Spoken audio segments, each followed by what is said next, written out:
Welcome to FPB's Meet the Candidates.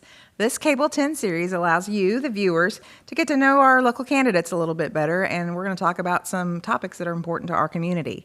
We've taken questions from social media, from email, from local civic groups, to get an understanding of, again, the things that are important here in our community. We'll find out how our local candidates feel about it. This is all leading up to the general election, which is on November 8th, and we encourage everybody to get informed and then go vote. Today's guest is Kelly Dycus, and she is she's a Democratic candidate for Magistrate in the 3rd District. Glad to have you here, Kelly. Thank you. All right, well, we talked in the primary, and you made it through that, but there might be some people who weren't paying attention back in May. Right. So why don't you tell us a little bit about yourself and why you decided to run for Fiscal Court? Okay. So I am a mental health counselor, licensed in the state of Kentucky, and I own my own practice in downtown Frankfort on St. Clair. I love what I do. I've been doing it for, 13 years now, I think. Before that, I worked for the Homeless and Housing Coalition of Kentucky and worked with homelessness issues and ran 2 very large federal programs, just trying to keep people housed across the state. So that's what I've been doing. Currently, I'm the interim director of the Sunshine Center. So we have a domestic violence shelter there, and we do supervised visits and work with adults and children who have been victims of abuse and neglect. Yeah. So why did you decide to run? I decided to run because, I think I told you this last time. I got a phone call while I was on vacation asking me to run. Mm-hmm. But the reason I decided to do it was because I saw a gap in folks that run. And I think, a lot of people run because of economics, mm-hmm. which I totally understand and is very important. But I think what I have that people that run don't have is an understanding of the population in Frankfort that a lot of people don't know much about.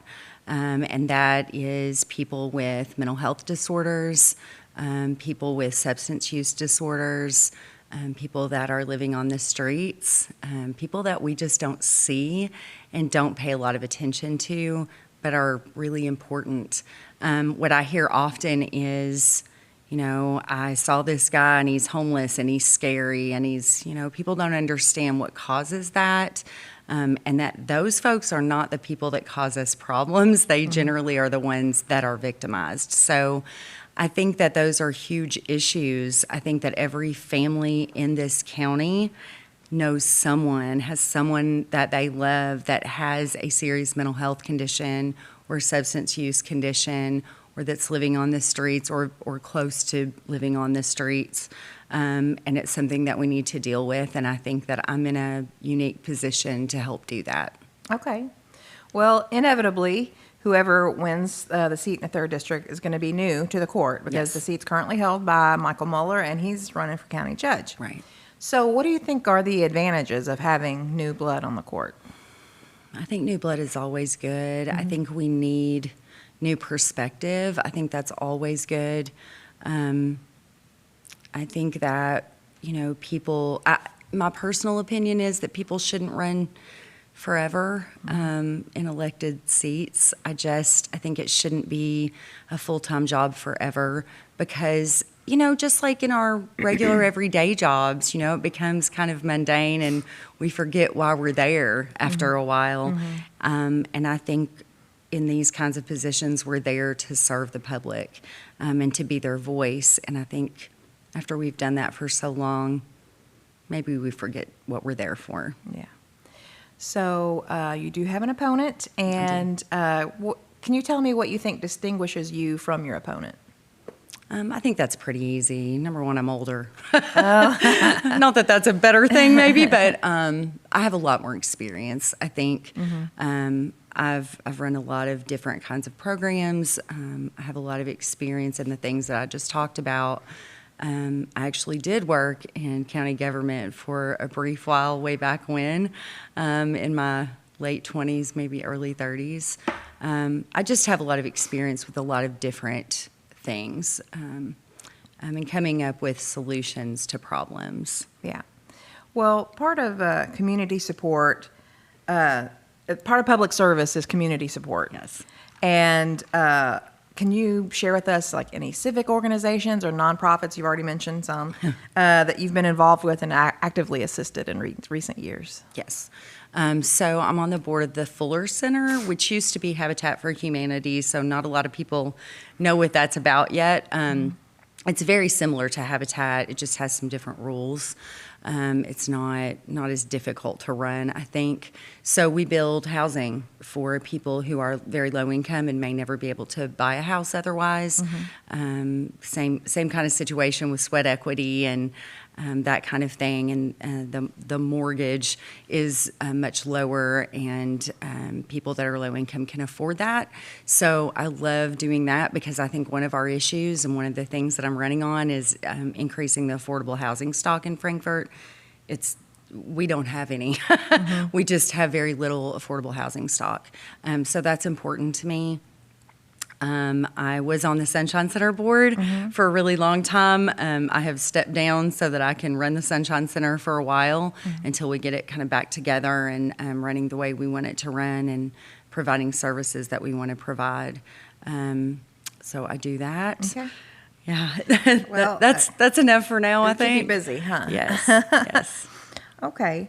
Well, I'm going to ask you to assess the recent performance of the Fiscal Court as it is now, and if elected, would you keep it going in that direction, or would you try to do something to make it go in a different direction? That's a really interesting question. I don't know that I can assess it. I guess I will say this about it.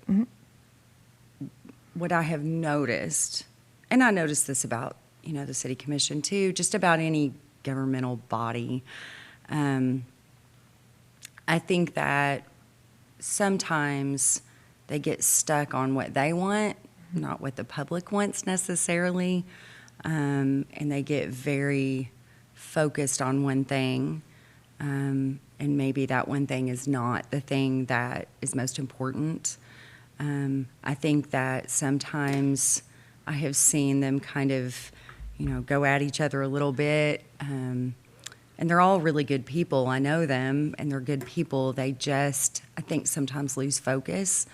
And I think the thing that is absolutely necessary is compromise and remembering that they're all human beings and they're all there for the same reason, which is to be the voice of their constituents. And I think we just forget that sometimes. I think too much ego is at play sometimes. Okay. So you talked about, things that are important to focus on. What do you think is the most pressing issue facing the court right now? I don't know that I have an answer for that. I don't know that we have focused on what's most important, to be honest. Which is?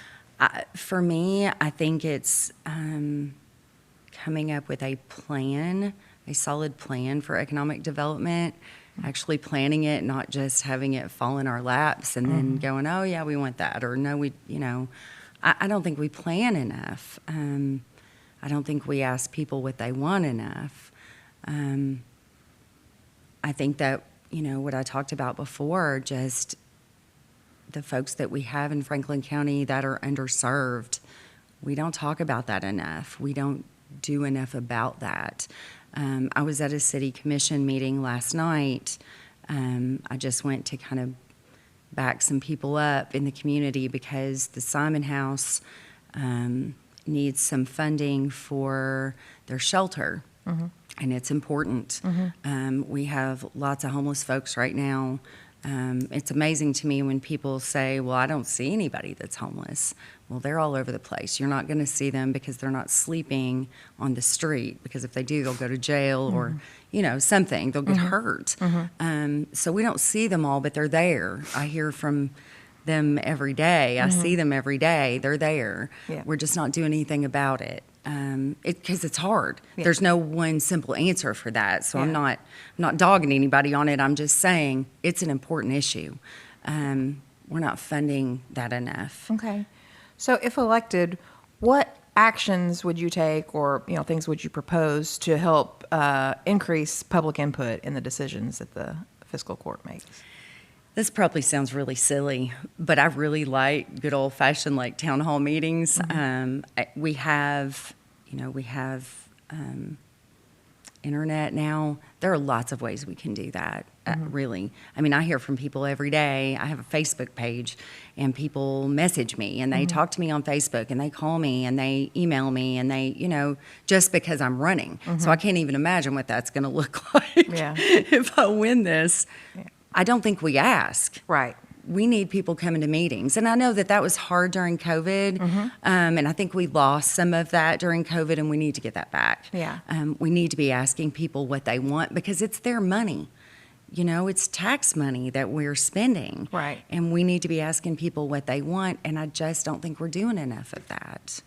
So, say you get all this set up, and you're getting all this public input Yeah. and requests, and Yeah. the requests come. Yeah. Then how do you, if elected, how would you handle those requests? And then, personally, you're elected to the court, but you might have priorities that you think are important to our community. So, how will you handle those requests? And then, what are your priorities? JW and I were talking the other night, and we had a really good conversation. And the thing that he and I have in common is that it doesn't matter what we want. It's not about us. It's about the public. It's about our district. I have very strong feelings about some things, but the people in my district may not feel that way. And I'm not there for me. I'm there for them. So I will do my best to talk to people and explain to them why I think it's important, because I may have information they don't have. But at the end of the day, if they decide that what I want is not what they want, then it's not what I'm going to vote on, because I'm not there for me. I will be the voice, though. This is really important to me, for a vulnerable population that doesn't generally have a voice. I will do that, and I will talk to people about that. I don't know if I answered that question.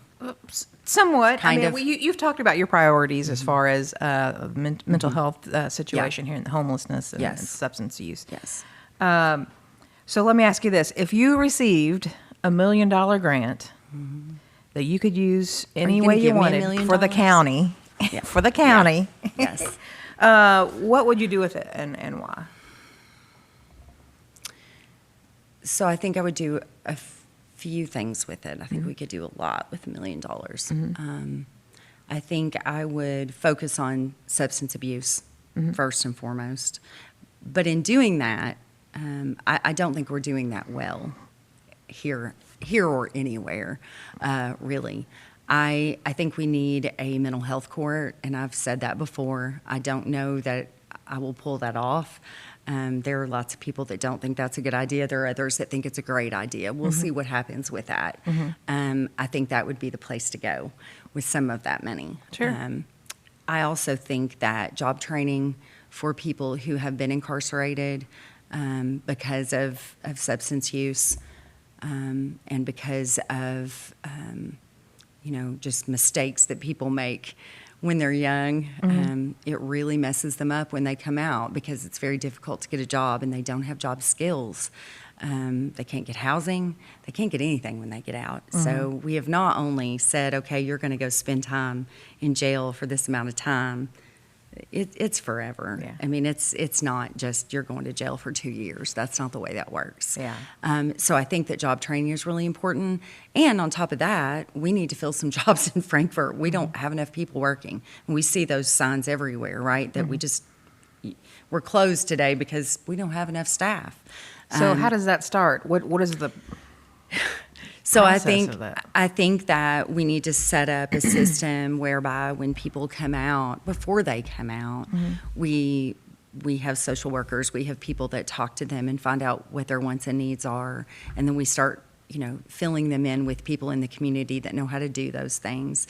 I'm not talking about necessarily a job training program like we've seen before, but more of a mentoring kind of job training program, and I see that work all the time.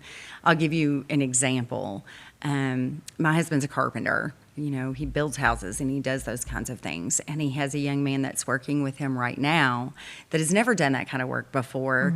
And he wants to do that work. He didn't know how to do that work. He doesn't want to go to college. That's not his thing. But he's in his early 20s. And he loves it. So he's gone along. He started learning how to do this work. So he's not only working with my husband, he's working with like this 70-something-year-old man that's been doing it his whole life that is phenomenal at it. And he is going to be great at this because he's got these two men mentoring him and mentoring him in all kinds of ways. Yep. But he's learning a skill that is really important to him. And he's going to go so far. I mean, he's doing so well.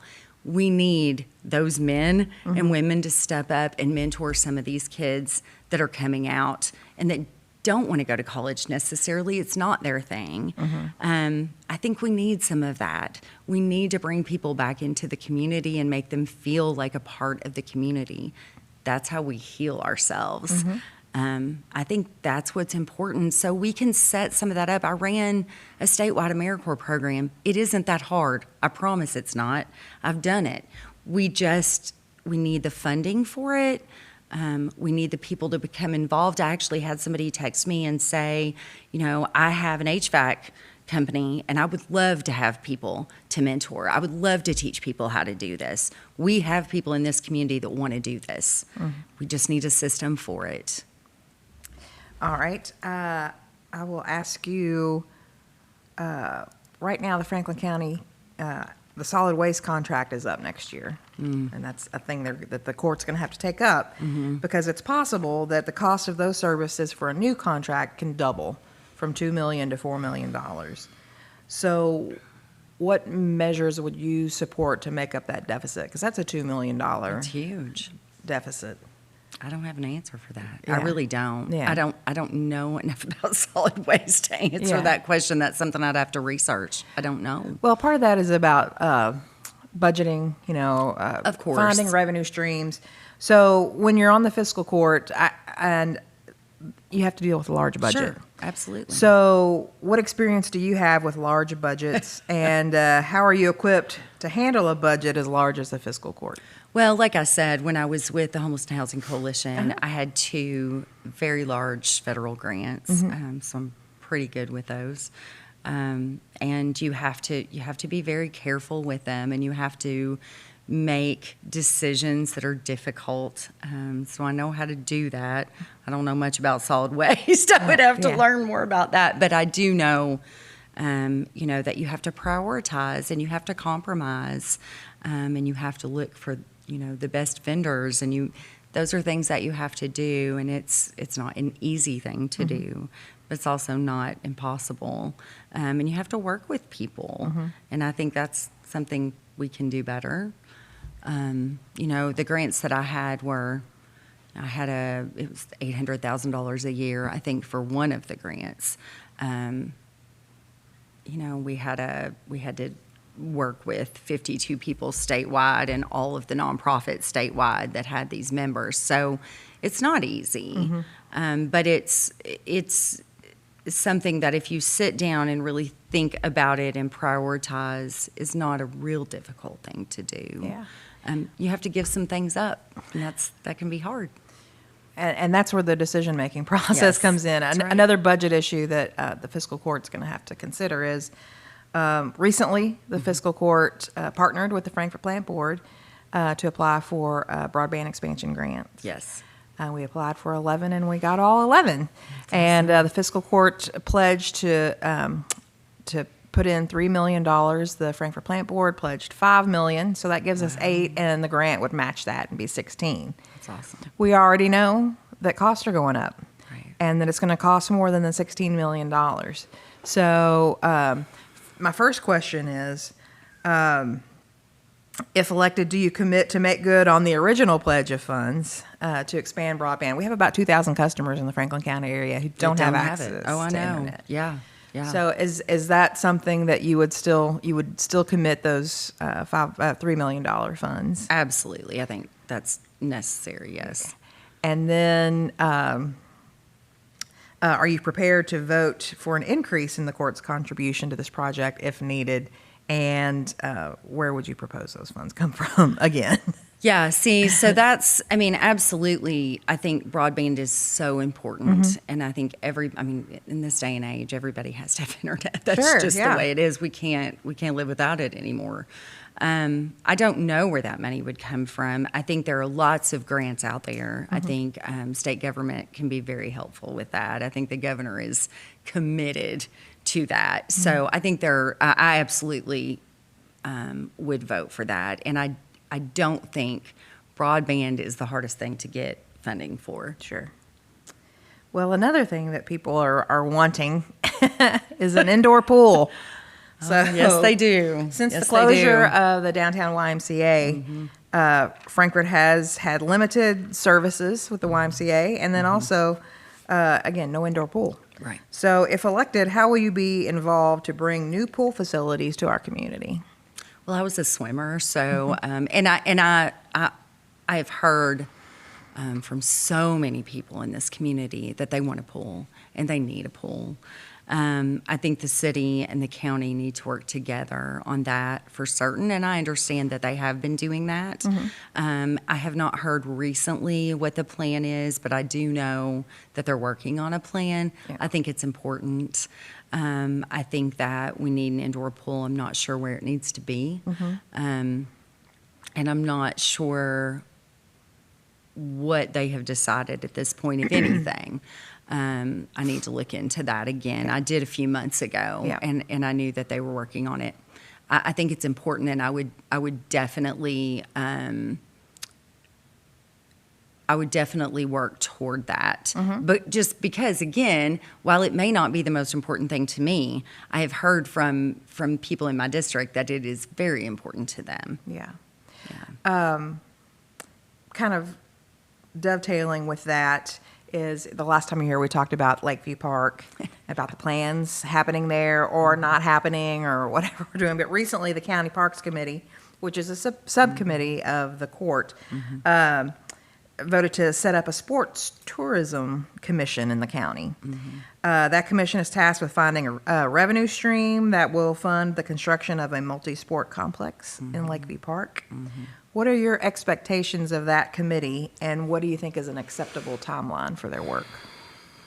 Well, you know how I feel about that building. I'm not happy at all about that building being in Lakeview Park. Yeah. So, the land grant says we can't do that either. So I think we've spent enough money on this at this point. I think that building needs to go somewhere else. Okay. That's what I think. And I think that we need to look at that. I think the land grant has said we cannot do that without a funding stream and all kinds of other stipulations. So I think we need to look somewhere else for that So, building. As far as that particular commission, the Sports Tourism Commission, how do you feel there should be any kind of collaboration with city government on that? Well, yeah, I think there should always be collaboration. I don't think there's enough collaboration between the city and the county. When I was sitting in the city council meeting last night, I noticed that, and that was brought up, and I don't understand that. That doesn't make sense to me. I think, again, ego gets in the way sometimes, just without us even realizing it. But I think we do a lot more good when we work together, the city and county. It doesn't make sense to me that we would not with Okay. something like that, because it's going to affect all of us. Well, I can't let you go. I'm getting the wave off here, but Oh. I can't let you go without talking about Buffalo Trace. Oh, really quick. of course not. It's an issue. Yes, it is. For those who don't know, Buffalo Trace has a proposed expansion into the Peaks Mill area. Yeah. And in order to get that done, there's been the proposal of a text amendment. Yes. So I guess two separate questions. Are you in favor of Buffalo Trace expanding into the Peaks Mill area? And then how do you feel about the text amendment? That is such a difficult question. I really do see both sides of this issue. It's one of those not in my backyard issues. Here's what I will say about it. As much as I understand how people feel in Peaks Mill, and I do understand, and I feel for them. I also think that at some point we have to say yes to something. I feel like the warehouses, I think the two biggest issues that I've heard is the fungus, which is an issue. We already have it here. It's here. It has been here forever. That's not going to change probably. What I have done some research on this, and what I have found is that it is not harmful to us. It's a pain, but it's not harmful. And somebody can call me and tell me I'm wrong if they'd like, but that is what I have found. I don't know that there's a right answer for that. We need income in this county, and I think that's one way to do it. Okay. The text amendment, I know you want to know about the text amendment. I don't know that I know enough about the text amendment to answer that. Yeah, okay. Another thing I want to just get your input on really quick is, would you support the Fiscal Court's continued funding of the Kentucky Capital Development Corporation? And are you satisfied with the way that organization is being run to, bring industry to our community?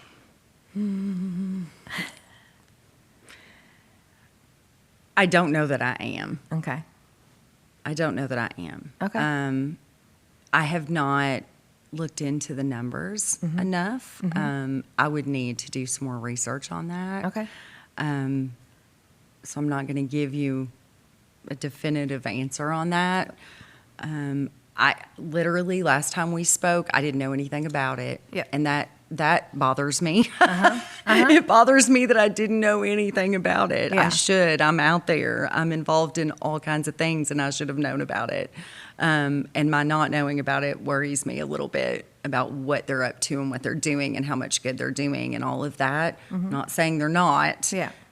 I feel like maybe they're not. I'm just not seeing it. Okay. So I don't know that it's worth the funding. Okay. All right. Well, that's your answer. So at this point, I'm going to turn it over to you because I think we're done. Okay. And I'm going to let you look into that camera and speak directly to our viewers and tell them why they need to vote for you on November 8th. Well, I appreciate you guys having me so much, and I think the reason you should vote for me is because I care about this community, and I'm honest. I have some integrity, and I will speak for you, and I will speak for the people that are most vulnerable in this community. And I have the experience that you need in fiscal court. So thank you so much. And if people want to find out more about you, do you have information? Kelly Dycus for Magistrate on Facebook. So I have a Facebook page. And you're always welcome to call me and ask me anything you want. My phone number is really easy to find. It's all over Google. Okay. All right. Well, we appreciate you coming in. Kelly Thank Dycus. you so much. She's the Democratic candidate for Magistrate in the 3rd District. So thank you so much. And thank you for watching, because it's so important that we get informed before the general election on November 8th. So get informed, go vote. Vote. Go Just home. vote. Watch us on Cable 10. We'll be at the county clerk's office giving you the live election returns. It's election season, and that means that it's time to vote. So your voice is your vote. So use it.